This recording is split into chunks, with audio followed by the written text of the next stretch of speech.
So look, Aram, could I just say, could you sure. the recordings, please? On that? Oh, yes, I'm doing the recording at the moment. Sweet, thank you. Thank you.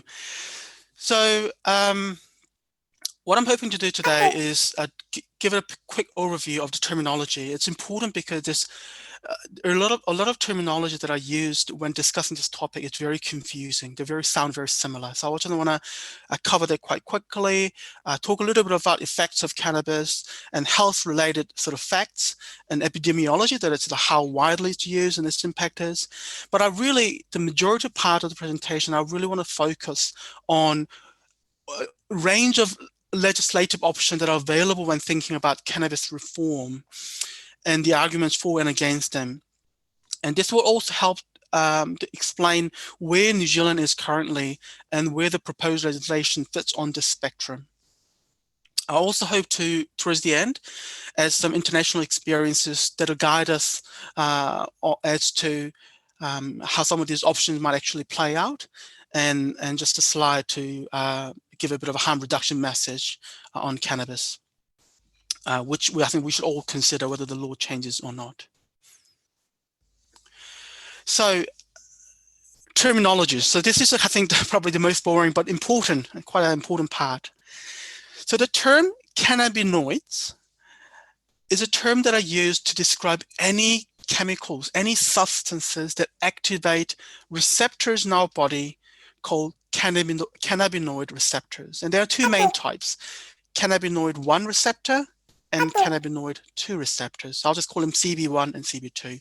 So these receptors exist throughout the body. CB1 mainly in your central nervous system, so that is in your brain and spinal cord, and CB2 right around the body, including immune system and lung and so on and so forth. These receptors can be activated or blocked by lots of different agents that are naturally occurring, but also synthetically made, as artificially made. And this is just a graphical representation of how wide these receptors are in our body. So what it means essentially is that if you introduce anything that, whether that's natural or artificially made, it'll influence lots of different functions in our body. And that can change, that can include things like change in appetite, pain sensations, your mood, and your memory. The difficulty is that there's an entourage of effects, that the cannabinoids, these different chemicals that activate or they block CB1 and CB2, work synergistically, and it's very hard to tease out how they work. Now, of all of these cannabinoids, again, these are substances that activate cannabinoid receptors. Phytocannabinoids are substances that come from plants. And when we use the term cannabis sativa, we're talking about the plant. This is an annual herbaceous flowering plant that is indigenous to Eastern Asia, but it's been cultivated throughout the world. And this plant contains more than 100 cannabinoids, so 100 different substances that can activate the cannabinoid receptors. And these are cultivated for fibers and seeds and medicinal and recreational purposes. Of all the different cannabinoids, 2 are most important for us to talk about, and especially this one, THC, which stands for tetrahydrocannabinol. So this is the cannabinoid, particular substance that gets people high. And it's a CB1, CB2 receptor partial agonist. And what it means is that it sort of partially activates, doesn't fully activate these receptors, but sort of half. Now, there's the other one that's really important is cannabidiol. So the names are really similar, aren't they? So this is why it's really important to get this right, because cannabidiol is quite different to tetrahydrocannabinol, the THC. So cannabidiol does not promote like euphoria, sort of heightened sense of wellness or happiness, or doesn't cause intoxication. It actually has have a role in mediating the effect of THC impact. And this substance may suppress pain, nausea, and that's why a lot of medical research interest are around this particular substance. On a very simplistic way, one way to think about this is that the cannabinoids, the cannabinol, CBD, it sort of does the opposite of THC. That's CBD, cannabidiol, has anxiolytic and antipsychotic property, whereas the THC, the tetrahydrocannabinol, has this euphoric effect and has other effects that we'll be talking about. And when we talk about cannabis law reform and cannabis legalization and control bill that will be on referendum, the cannabis is the drug itself. So there's a wide range of names used for the drug cannabis, and we'll get to that. But what's really important is that this is the drug that's derived from the plant, the cannabis sativa. But even in the plant, there's a different concentration of THC. So the highest concentration is found in the female cannabis plant and the buds of it, the flower buds, which you can see on the screen in this picture. And it's followed by the leaves, which has about 1/10 of THC compared to the buds. And the stalk and the seeds has much lower concentration of THC, which is about 1/100th.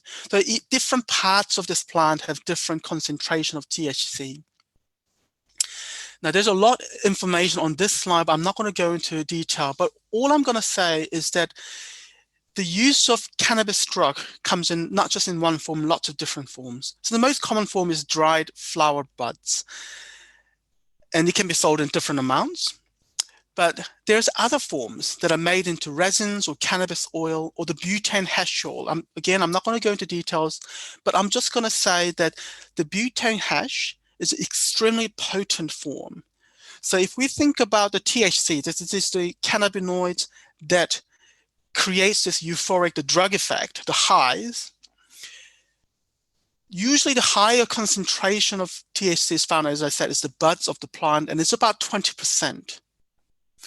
Compared to that, butane hash oil has THC concentration of 70 to 90%.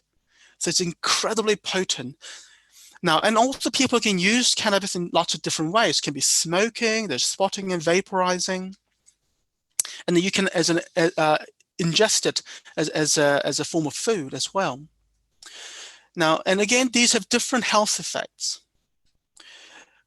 The inhalation, so smoking part, is the most common method of consumption. It has the fastest of effects, but it's the most damaging to lungs. Whereas vaporizing may have slightly probably less effect in terms of, for example, bad effect on lungs. The vaporizing, sorry, there's a bit of echo. So compared to vaporizing, smoking has more probably adverse effects on lung. But if we think about then in sort of ingestion, like in the form of edibles, and this could be like cookies or whatever, it takes longer for it to act. But because effects are delayed, people can actually consume a lot more before you know the effect or you start to notice the effects. And there are other ways of consuming this drug that are not on this slide as well.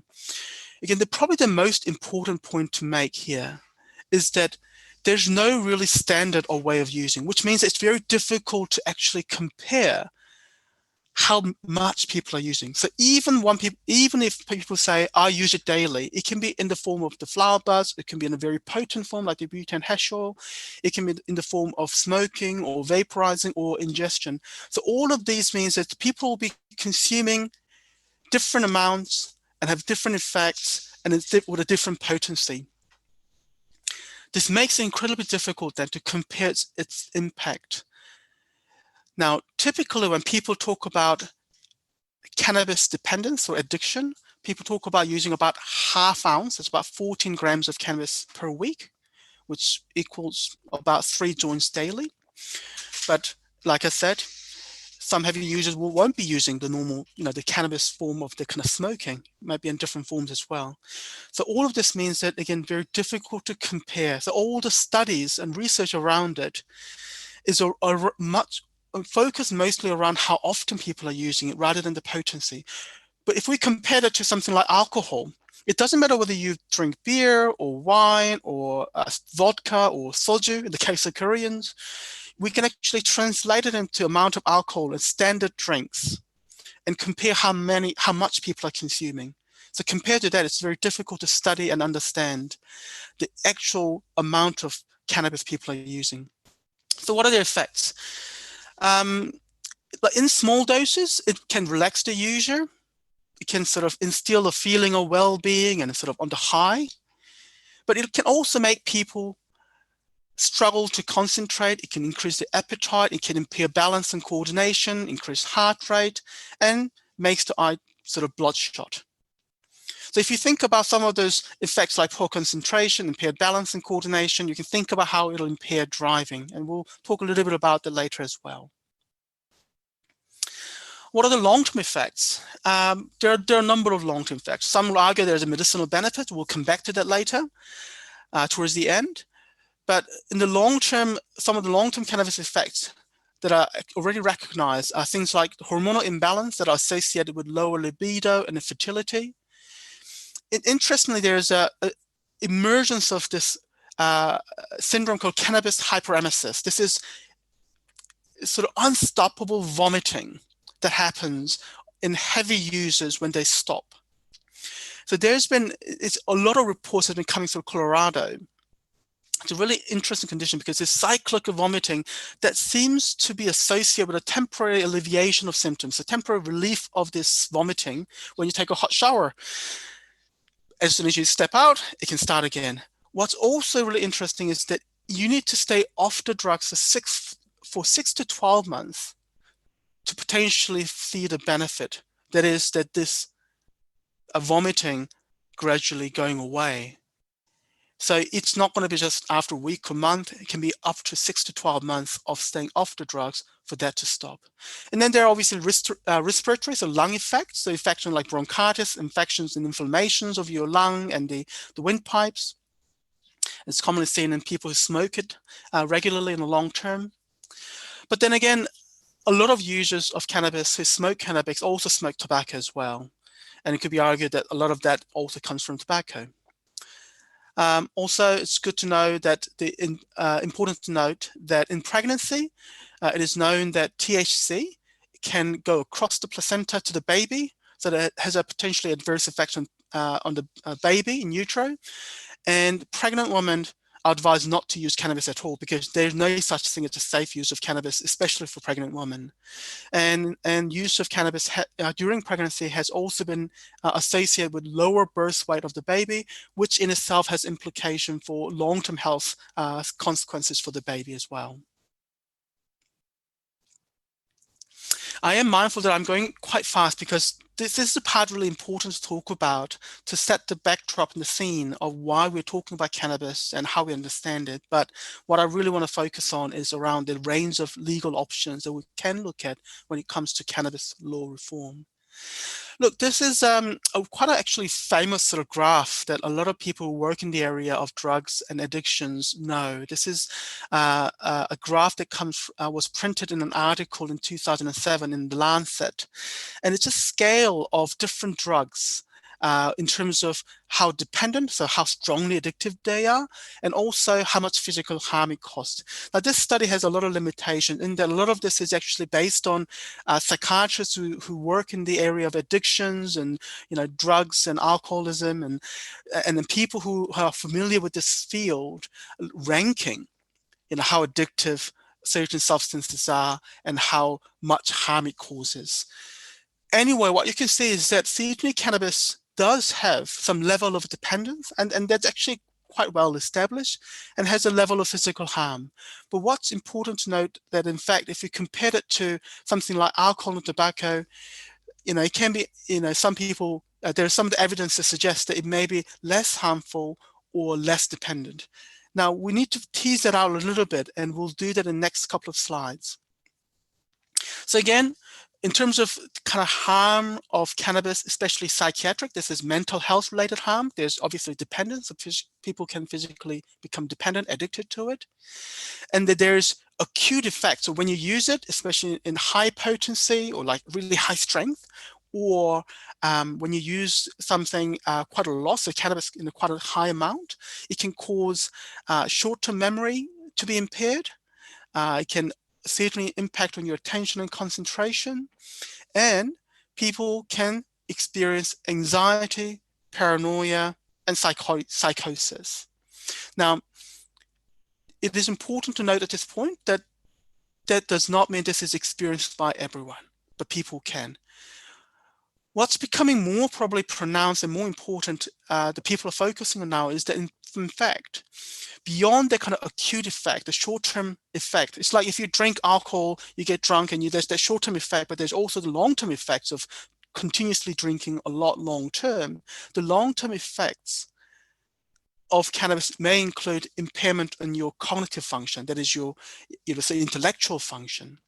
Some of it may be reversible, so when you stop using it may be reversed. However, what seems to be clear now is that if you use high amount, especially from young age, the impairment it causes, damage it causes to your intellectual ability may not be reversible. It cannot be reversed. Even if you stop, it doesn't come back.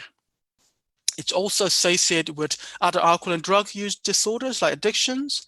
And there's reasonably good amount of evidence that suggests that cannabis use is associated with increased risk of schizophrenia, especially, again, using regularly high amount from young age. Some studies suggest that it can increase the risk of schizophrenia up to 5 times compared to people who don't use cannabis. And there are a number of other studies that looks at how people with schizophrenia, when they use cannabis, it can actually induce psychosis as well. Now, this slide is quite interesting as well. It's kind of similar to a couple of slides, the graph that we looked at a couple of slides before. The dark blue is the harm that the substance causes to other people. The light blue is the harm that it causes to the person using it. And you can see that alcohol is related with greatest harm, and tobacco here, and then cannabis down below. Now, it's important, I guess, to look at this slide and recognize that cannabis is neither completely benign and innocuous. So I don't think anyone can really say the scientific evidence suggests that cannabis does cause harm to people who are using it and potentially to other people as well. For example, through causing a motor vehicle accident. However, current evidence also suggests that it may not be as harmful as some other substances like alcohol and tobacco. However, some argue that it's because of the fact that alcohol and tobacco are legal substances that are consumed at a much higher rate. So that should be kept in mind as well. What's also important is that the biggest amount of health harm, the health risk, occurs in people who are using cannabis daily, so very regularly, and adolescents, young people using cannabis.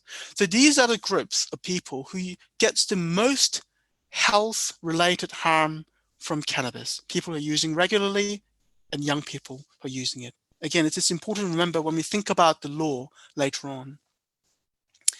Okay, so, well, we'll still kind of go through quite quickly the next few slides. This is just to show that cannabis use is very wide and very prevalent.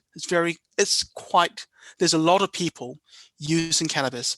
So the statistics from one figure from 2017 suggests that over 188 million people across the world use cannabis.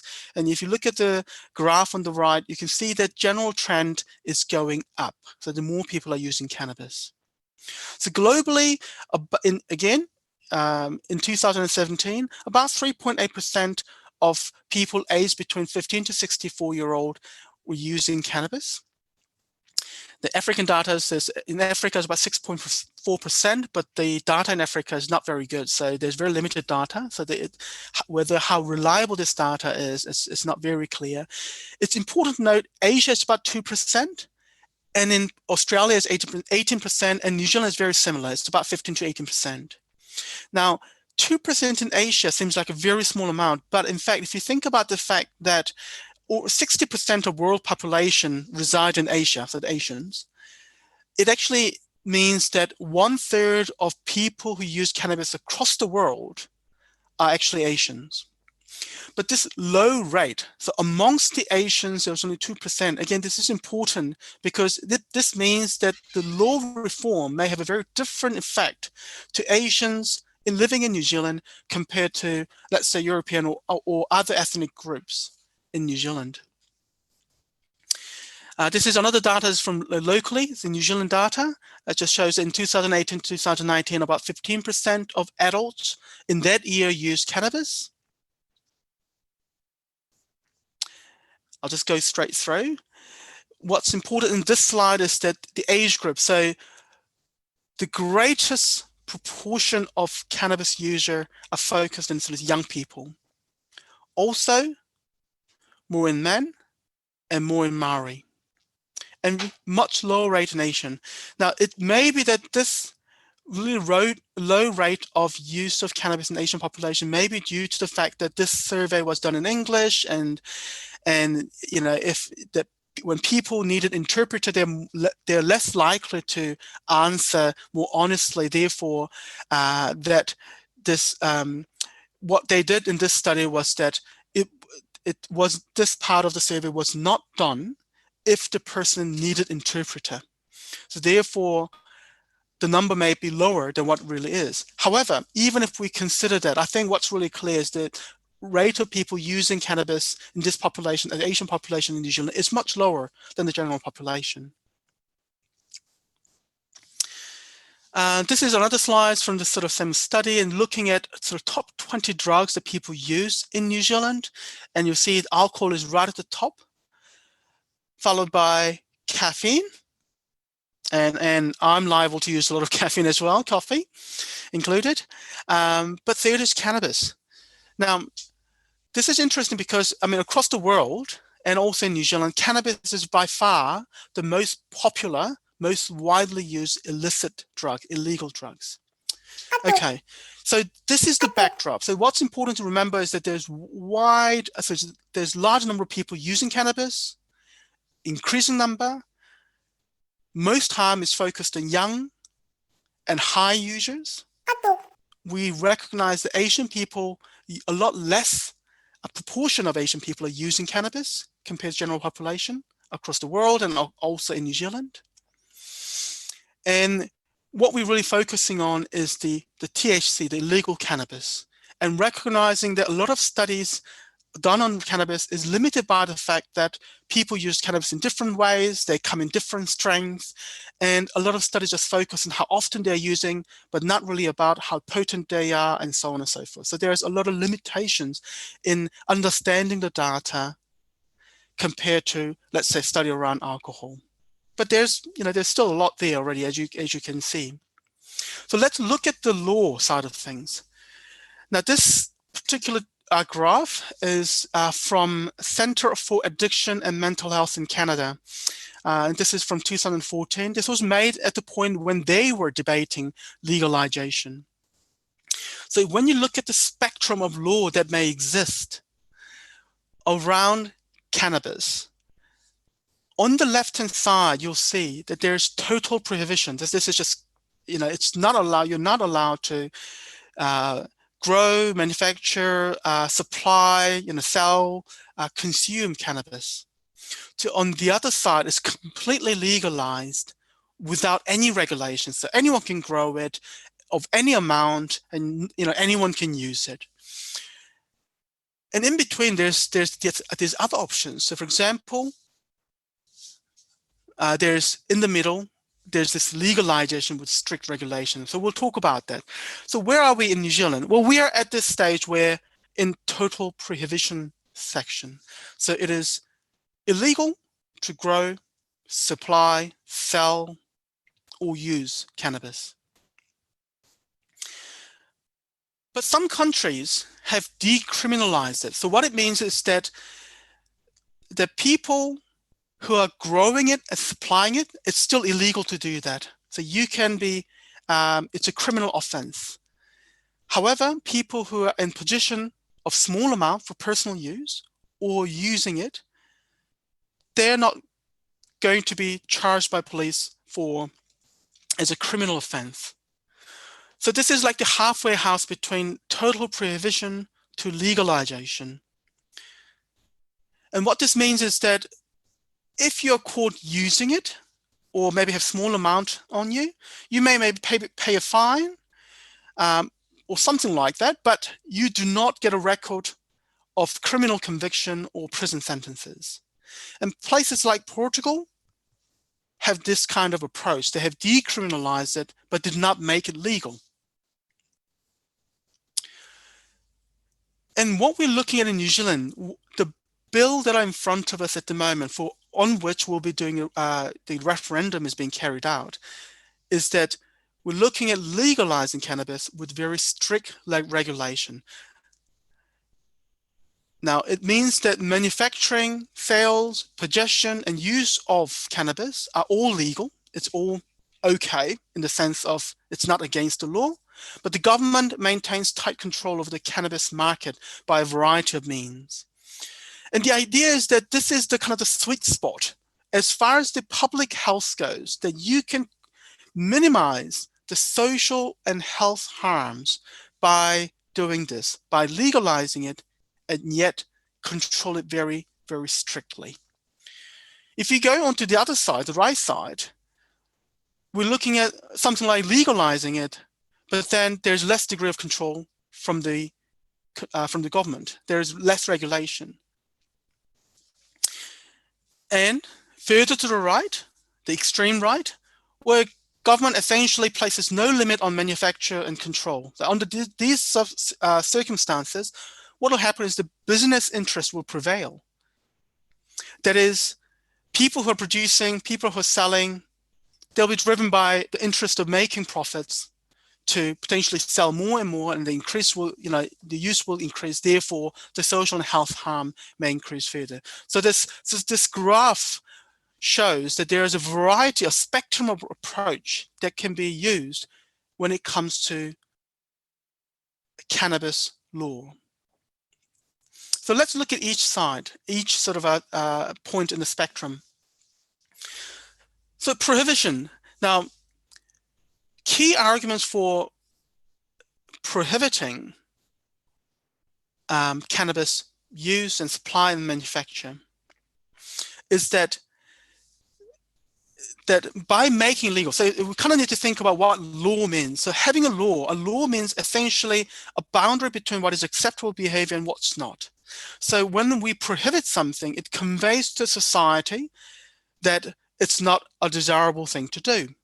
So in the case of cannabis, prohibition law conveys a very strong message that cannabis manufacture, sales, and use is just unacceptable and it'll be punished.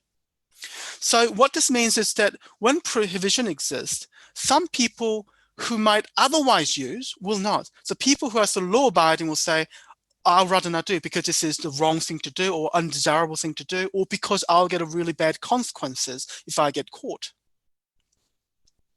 Now, for those group of people, because no use of cannabis is the safest to use, prohibition law is the way to go because that will reduce the harm to the max. Now, in this context, then you can sort of make an assumption that, okay, that means if we legalize it, then we're giving a message to society that it's okay to use. Therefore, people will hold different views about cannabis. There actually aren't a lot of studies that looked at people's change in people's attitudes around cannabis with a change of law. But there is one particular study in Washington that was looking at young people's who are regular cannabis users and their attitude towards cannabis. And there was really no change in towards cannabis after sort of legalization. But there's still, I think, a lot of studies to do. But I think the biggest factor of, for people who are supporting this sort of prohibition, which is the status quo for New Zealand, is that we know this is the devil that we know. Because we know how things are, even if it's not great, at least we know what happens under these circumstances. When we change it, we really don't know what's going to happen. And that's the key element. And people say, if we legalize it or if we decriminalize it, we really don't know what's going to happen. Therefore, even if this current law is not perfect, maybe we should just keep it the same. And some people argue, say, well, that's not great. That's not good enough, because the current law, even though we'll cover this a bit more later, but even though, well, actually right now, even though the law has made it illegal to use cannabis, people have been using it quite widely. And in fact, the rate has been increasing. Therefore, this current system does not work. Current law does not work. Therefore, we should change it. So that'll be the argument against. Especially if we think about the most vulnerable people, that is young people and high users, making it illegal, like as it is now, has not worked for them. It has not deterred them, stopped them from using it. Therefore, these are the people who receives the greatest amount of harm, health and social harm. And the current system, current law does not really protect them. Therefore, we should change it. Also, one of the biggest arguments for change has been that criminalization causes social harm. That is, people, when they get, for example, charged, they not only lose their job, they may lose future opportunity for employment, and education opportunities, and so on and so forth. Not only that, people argue that policing for cannabis growing, supply, and use takes a lot of resource, and I'll show you some data around that as well. And there are inequities that exist around arrest, prosecution, and sanctions against cannabis, and we see that locally, but also internationally. So some of you may be aware that when the US federal governments proclaimed so-called war on drugs from the 1970s onwards, it disproportionately targeted African Americans and has been a significant factor in their mass incarceration. So again, the criminalization of use of cannabis may affect a certain group more so, even though they use the same amount, for example. And again, as we saw in the graph, we talked about those harms caused by substances. We saw that alcohol and tobacco were higher. So some people argue that legally sanctioned substances like tobacco, smoking, and alcohol, has greater harm. So why do we keep cannabis illegal? Again, but as I emphasized earlier, one of the reasons for that is because those are legal, they're widely used and widely accessible as well. Another key argument around against prohibition is that because it's illegal, we cannot really get public health campaigns around this use, because people just say, well, this is illegal, no one should be using it. So why would you talk about using cannabis and its harm? Whereas, for example, with tobacco, it's legal, but because it's tightly controlled, we can do public health campaigns on the harms of tobacco. Same thing with alcohol. We see a lot of health campaigns. We've seen health campaigns around heavy alcohol use, how does it impact health, and also things like drink driving. So making it legalized or decriminalized, that may then open up these venues. So how things are in New Zealand is that since the Misuse of Drugs Act of 1975, we know that under this law, that possession of cannabis can carry maximum sentence of 3 months imprisonment or $500 fine. If you're carrying 28 grams or more, 100 joints or more, the presumption is that you're carrying it for supply, and dealing cannabis carries a maximum penalty of 14 years, and cultivation, this is growing cannabis, have maximum penalty of 7 years. So if we think about the model, and we have been in this prohibitive sort of prohibition law where everything is illegal, this law this particular act, Misuse of Drugs Act, has been there for some time.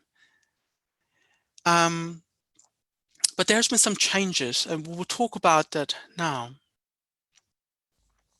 Oh, sorry, before that, again, as I mentioned before, even under this law, there has been increasing use of cannabis.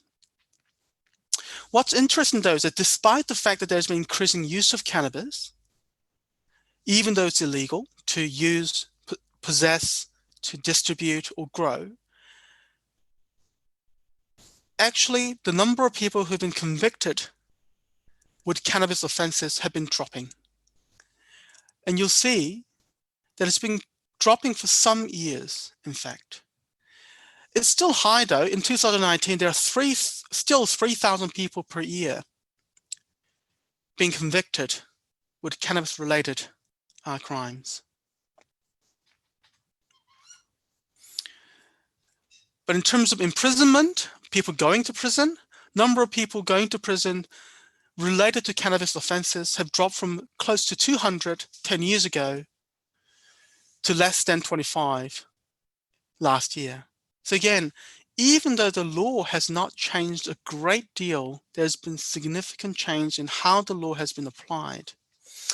So briefly, in terms of the arguments against the staying with the prohibition, has been around the cost. Now, New Zealand Drug Harm Index of 2016, so this study estimated the social cost of drug-related harms and intervention with regards to cannabis is about $1.8 billion in 2014 to 2015. If you look at this, sorry, that's for actually all drugs. Sorry, not just for cannabis, for all drugs, $1.8 billion. But a lot of that is related to cannabis or cannabinoids here. So over $68 million in health, over close to $90 million in policing around cannabis, and over $100 million in courts and corrections cost. So that's well over $300 million for people who are being convicted around cannabis offenses. So there's a lot of money. And Helen Clark Foundation estimates that justice sector alone could save an estimated $6 to $30 million a year just by sort of decriminalizing it and legalizing it. Sorry.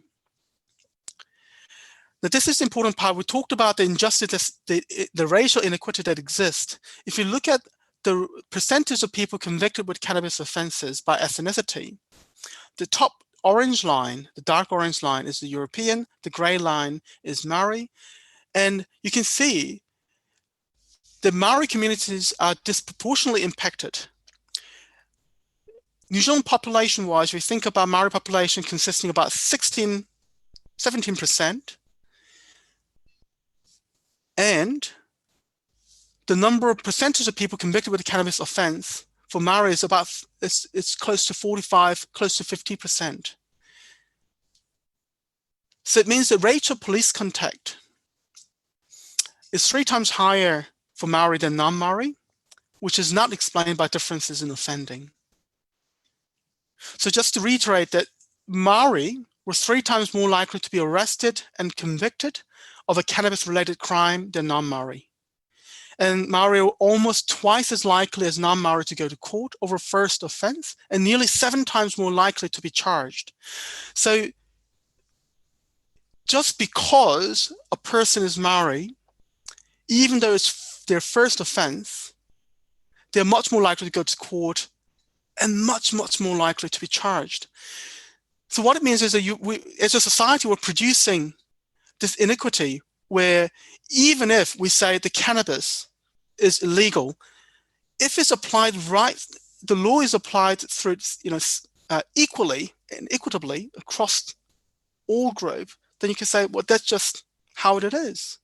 But what we're seeing is that because Maori are charged and convicted much more,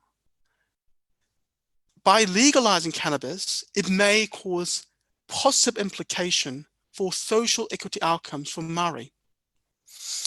So if we think about this particular group, the social harm that are caused by cannabis are much greater than other population, and legalizing it may actually reduce that social harm that may come from unconscious racial bias. Now, but despite this law being the same, we looked at the fact that the there has been decrease in number of people that have been convicted for cannabis-related offenses. And it's to do with the fact that there's been two main areas where there's been sort of other changes that's been occurring. One is that police has been exercising discretionary powers to decide whether to charge or not. So this is a screen capture of an interview that John Kidd did in 2016. And it's quite interesting to watch, but in it, he sort of gives a slightly mixed message. So he says that they do not want to decriminalize cannabis because it may send a message to society that increased drug use is okay. But at the same time, he mentions there are always tolerance and margins, and that it's for the police to determine that.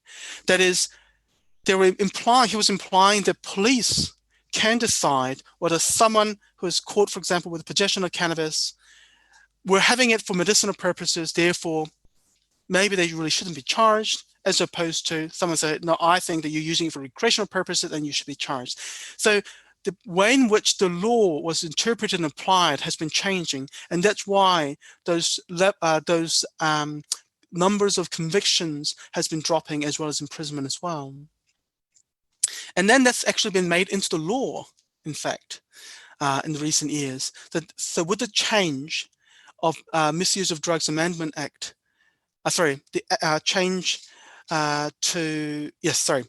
Misuse of Drugs Amendment Act of 2019 has, one, made synthetic cannabinoids, and we know that for a number of years we've seen how synthetic cannabinoids have been incredibly detrimental to people's health, and so synthetic cannabinoid was made into Class A drugs.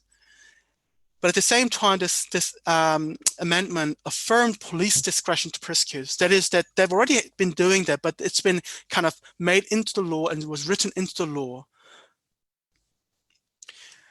Now, I'm just quite mindful of the time. So what I'll actually be doing is that I'll be going reasonably fast this next part, which is, and I'm just going to highlight the fact that the current referendum we'll be voting on in about 3 weeks' time, is about recreational use of cannabis, nothing to do with medicinal cannabis. Laws around medicinal use of cannabis has been changing for a number of years, and Sativex, which is one of the famous cannabis-related medicine that contains both THC, there's tetrahydrocannabinol, and then CBD, cannabidiol, was consented as medicine in 2010 and was approved for multiple sclerosis in 2016. And the subsequent law changes has meant that Misuse of Drugs Act was changed in 2017 to take the cannabidiol out from misuse of drugs. And the Medicinal Cannabis Amendment Act in 2018 had made it possible for individuals who require palliative care to have statutory defense. That is, they can defend their use of cannabis or possessing and using cannabis on the ground of using it for the palliative care, so palliation. Also, furthermore, last year there was a medicinal cannabis regulation of 2019, which actually made medical use of cannabis legal.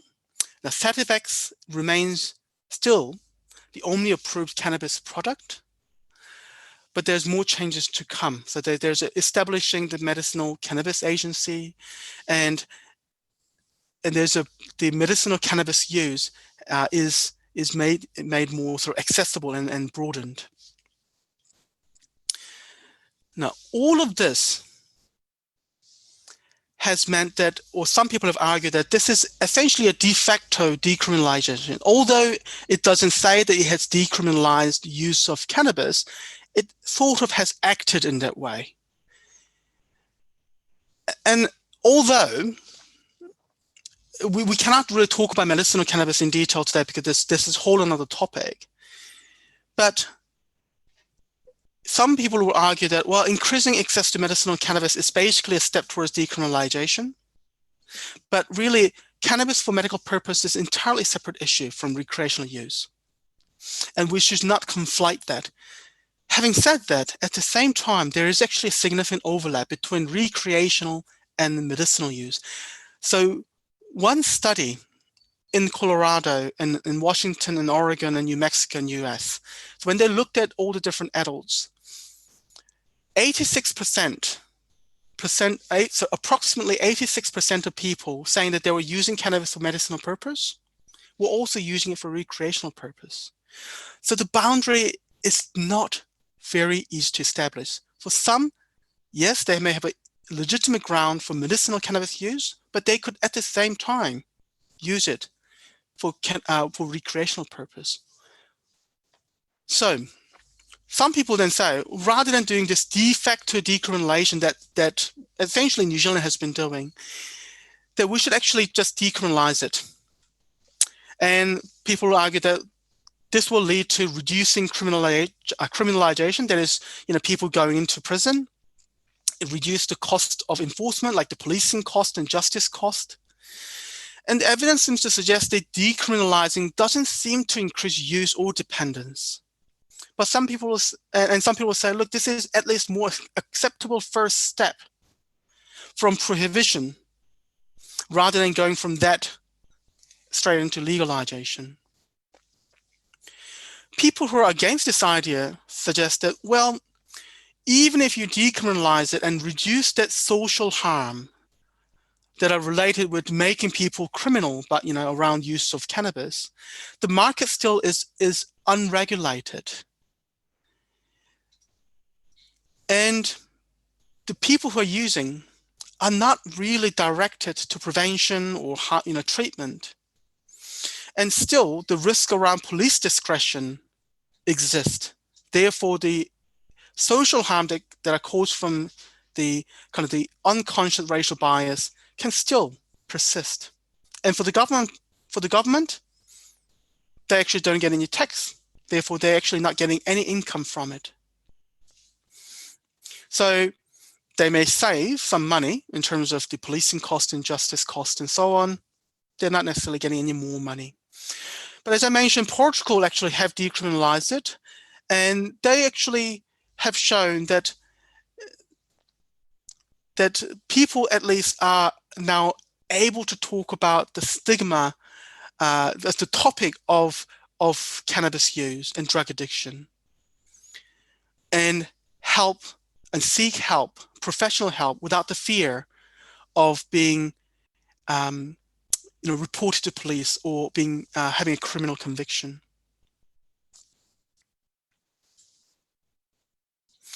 So in this model, the evidence suggests that there is actually increasing rate of people who are seeking support. So there's seeking treatment for cannabis use. So this is at least one positive, and it is one of the things that they are aiming for.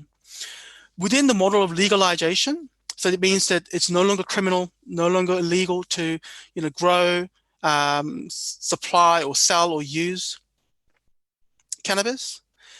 And it allows regulation, so it's like you can make quality control, so this doesn't contain herbicides. It has to be of certain THC potency, so it's not really high potency. And the idea is that by legalizing, it'll reduce or at least potentially get rid of the illicit market that are usually run by organized crime groups like gangs. And again, the argument is that it may save cost around the policing and justice, and it may produce income in the form of tax and levy. And again, as we talked about, it may be fairer in terms of social inequities and increase the opportunity for health interventions to occur.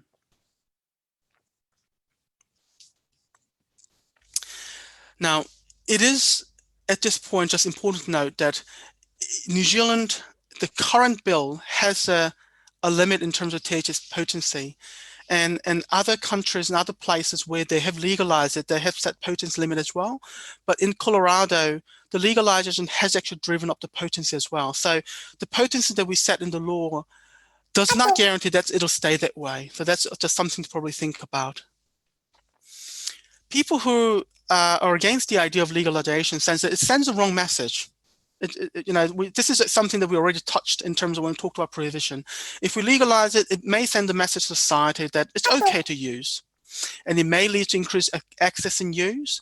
And because the private sector will be growing and selling and providing places where people can use, that it'll these groups or these companies will then driven by to maximize profit. They'll be lobbying for greater access, so changes in the law to influence or increase use. And some argue that the legalizing can lead to increased harm, such as increased psychosis and motor vehicle accident. And in fact, again, in Colorado, cannabis-related visits to emergency department had actually trebled over the last 5 years after legalization. But then again, the pre-legalization data may not be very accurate. So there's some arguments around whether that's accurate or not. But it's also clear that evidences suggest that there is an increased rate of motor vehicle accidents related to cannabis use as well.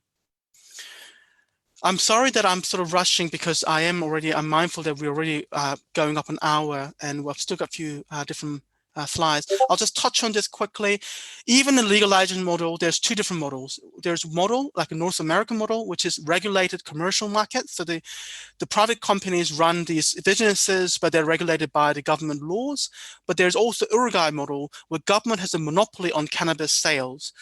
And some argue that the Uruguay model may be safer in terms of limiting the sort of drive that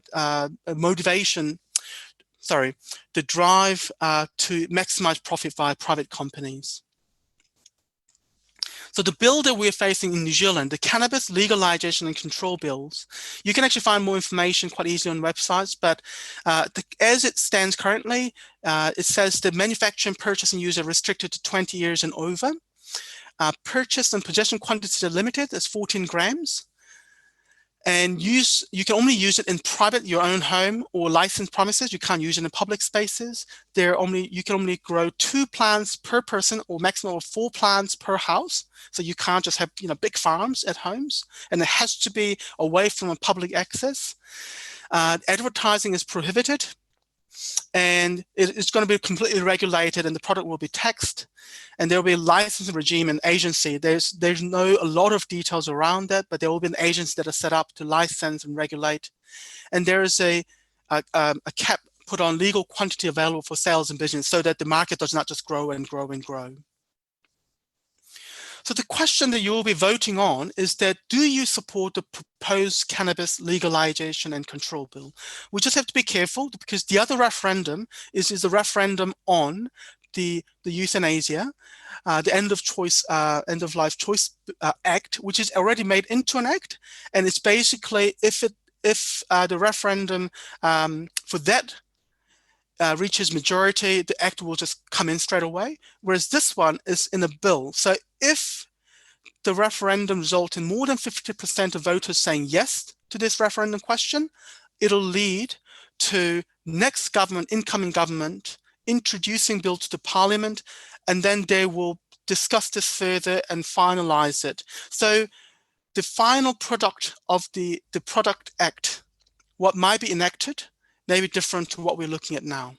So even if there's majority agreement for this bill, it's not going to go straight into an act. It will be just introduced into Parliament and it'll be discussed further before it can be enacted, which is different to the other referendum question. And the general poll has been up and down. I won't go into it too much, but let me just touch on this. We know trying to expect what's going to happen is really difficult, but Canada, which is a country of 40 million people, is much bigger than New Zealand, but this is the first country, in terms of first world country, to bring in legalization of cannabis. And they have similarly high levels of cannabis use, similar to New Zealand, and the use has been rising since 2012 to 13, except for some reduction in use between 15 to 17-year-olds. So they brought in this Legalization Act about 2 years ago. They legalized cannabis for personal use. It is only sold in licensed retail and premises, but it's a bit of a patchwork, meaning that different states have a different regulation. Some can go from 18 and up. In some areas, it has to be 21-year-old and up to be able to buy.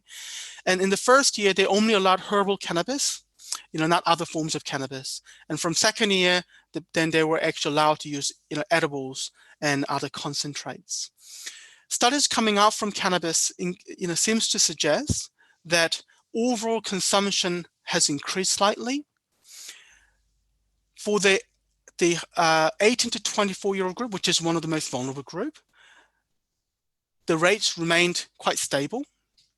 But in fact, quite interestingly, there's been decline in use to 15, 17-year-old, almost halved. And this is quite important because, as I mentioned before, early heavy use are implicated with the greatest health-related harm, like impact on your intellectual abilities, your cognitive abilities, and increasing risk of schizophrenia. So a drop in this group seems to be quite significant in Canada, at least. But daily use or near daily use has really unchanged. What's also important to note is that, again, it's early results, but the likelihood of driving within 2 hours of using cannabis has not changed much. What's really interesting is that there's more people are getting it from legal sources. So about 52% of people who are using cannabis are getting it just from legal sources.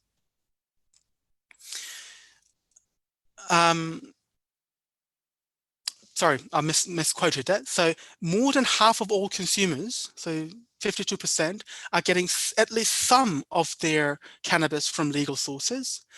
About 30% of people are getting it completely from legal sources, which means that the rest are still getting it from all illegal sources.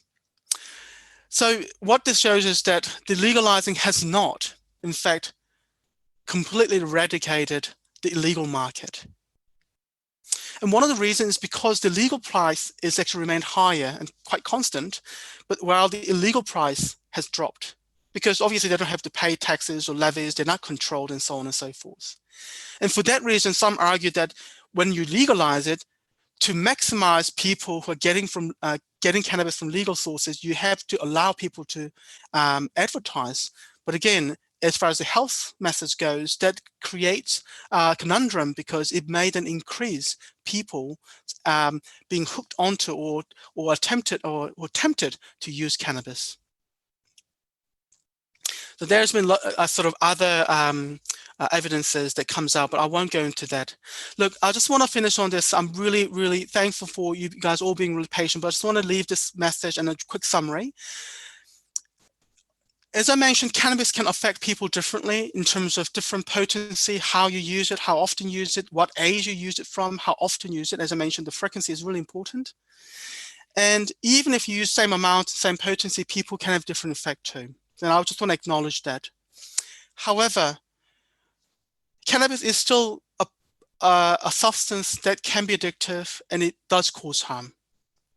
So there's no such thing as safe use. As a population, abstinence is the only way to completely guarantee avoidance of health risk associated with cannabis use. But if people are using, delaying the use till they're older, limiting the use or reducing the use, frequency of use is helpful. Shifting away from smoking to something like vaporizers may be safer because of the kind of effect on the lung. Less potent, obviously, is safer as well. And driving under the influence of drug is obviously dangerous too. And again, people with the highest risk of cannabis-related problems are people who has family history of psychosis or cardiovascular problems, and obviously pregnant women. These people really should abstain altogether. So in summary, the proposed cannabis legalization and control bill tries to address multiple health, social, and justice issues through the reformation of the cannabis-related law. So it's not just health issues, not just social issue or justice issues. We're trying to address all of these issues in one go.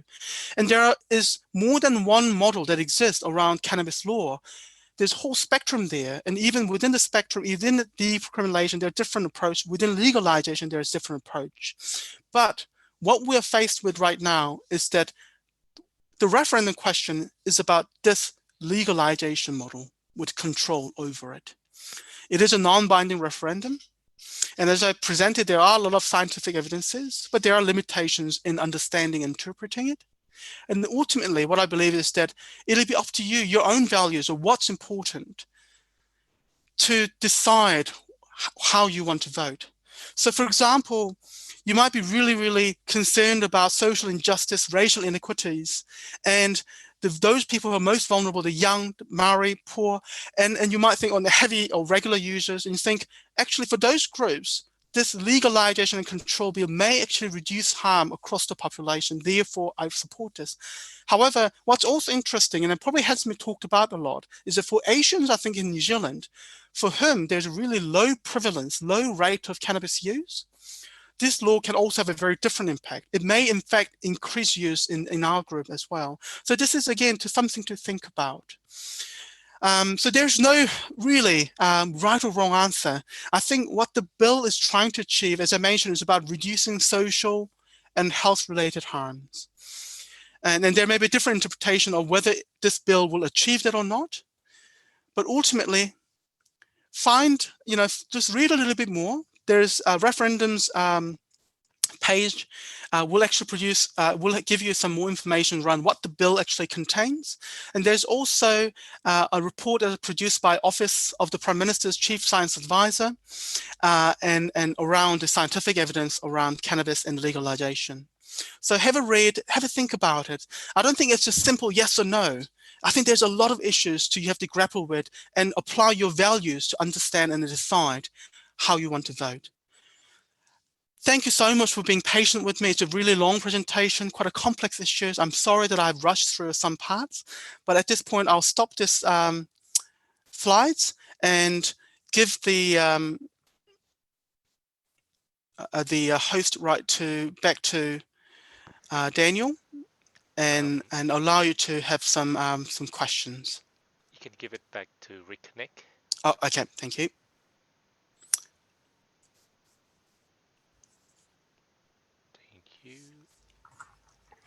Great. So thank you, Aram. Well,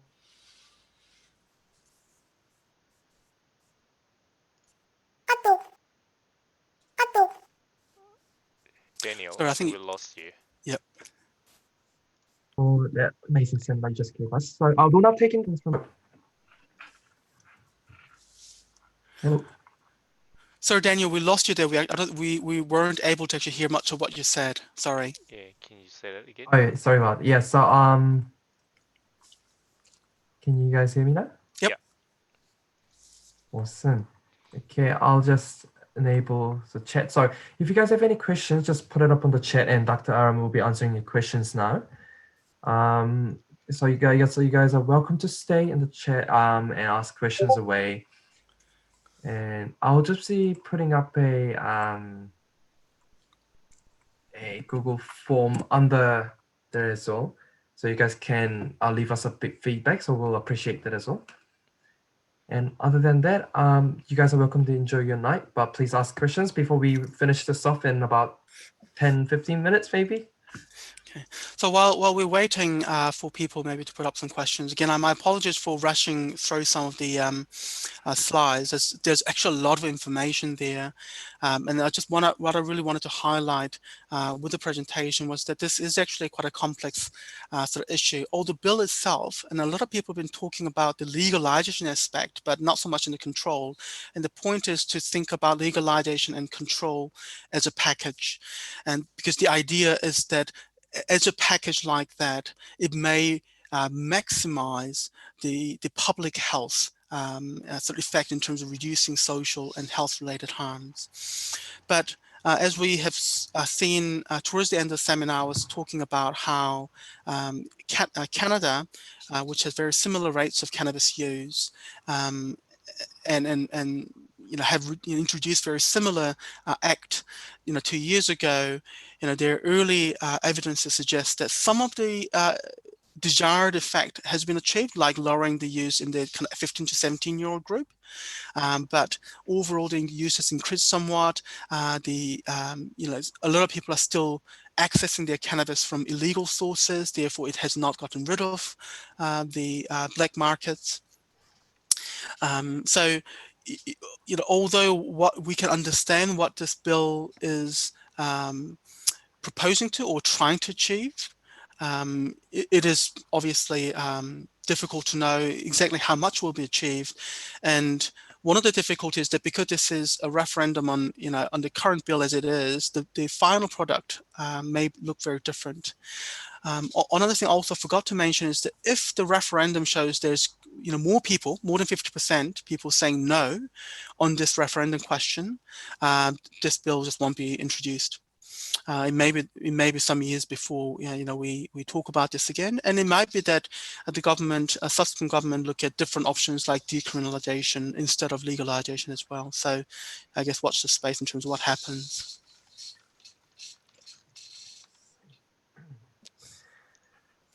We'll just wait a couple more minutes for you guys to put up your questions. But if you guys can't think of a question now, you can just use the Google form listed in the chat. It will be anonymous, so you won't have to worry about your identity being unrevealed. So just ask the questions in the Google form if you want, or you can ask it now and we can answer it for you here. Just wait a couple more minutes. Can I just make a suggestion? Given that we don't have a really huge group of people at the moment, I wonder whether we actually do allow people to unmute themselves. I wonder if it might make it a bit easier. And although obviously we have done this in English, I am happy if someone wants to ask questions in Korean as well, if it'll make it easier. Yeah. And so, yeah. Daniel, you are the host. So okay, so there was one question that's come up. The question is, do you think it'll bring a good effect for people with mental health if it passes? Yeah, so this is an interesting question. The effects of cannabis on people with different forms of mental illness, it varies as well. What we do know is that people who are suffering from psychotic illnesses like schizophrenia, like hearing hallucinations and being paranoid and things like that. In many people, use of cannabis, especially high potency and high frequency of use, are associated with worse outcomes. So they have more symptoms, may lead to admissions to hospital and so on. For people with different forms, like let's say depression, anxiety, some people notice that with cannabis, their anxiety and depression in fact worsens. They feel more anxious and they feel more depressed. For some, people say that because at a low dose especially, have that slightly euphoric or elevating kind of sense of wellness or happiness, and also the relaxing effect can occur in some people, that they say it helps. But what's probably quite important to mention that I actually probably didn't get to really drill down in the presentation is that a lot of what is termed as desirable effects of medicinal cannabis can be actually achieved by other medicines that already exist, that are well controlled, well studied, and with less side effects. So for example, some people will say, oh, I'm taking cannabis to help with sleep. And it may be that that person finds that cannabis helps with relaxing sleep. However, what we know is that there's psychological therapies and there's other types of medication that are not addictive, that are well controlled, that are already in the market with a proven evidence that it actually helps with, let's say, anxiety or sleep issues. And it goes same with the medicine, the cannabis product that are used for medicine, the Sativex, and other ones that are being used for things like unremitting sort of vomiting or certain types of epilepsy and other things like that. What we know is that there are already a lot of medication that works for that condition other than cannabis. There are very, very small group of people for whom these conventional main sort of medications have not worked, for whom cannabis as fourth or fifth line medication has been effective and helpful. So I think there's still a room for medicinal cannabis, and that's why that law was introduced. But as a whole, what's really important to keep in mind is that even the people who say they have good positive effects from cannabis, it's important to keep in mind that there are already existing medical and non-medical options of treatment for those things. So as a whole, I would say there's probably more harm, especially for people with mental health issues, especially things like psychosis. Legalizing it may increase access and use that may lead to more harm. But again, the association, I mean, it's very difficult to make the association without good evidence, and there aren't evidence to suggest that legalizing lead to people with mental illness using more cannabis and having more harm. So it's just kind of difficult one to answer, but it's a really good question.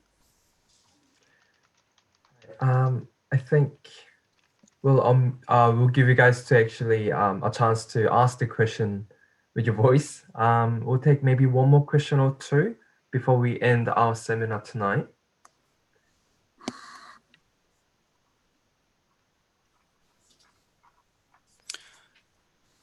So if someone wants to unmute and ask, be happy to answer any questions. And that can be just about clarifying maybe some points that I have raised in the slides that maybe I haven't explained very well.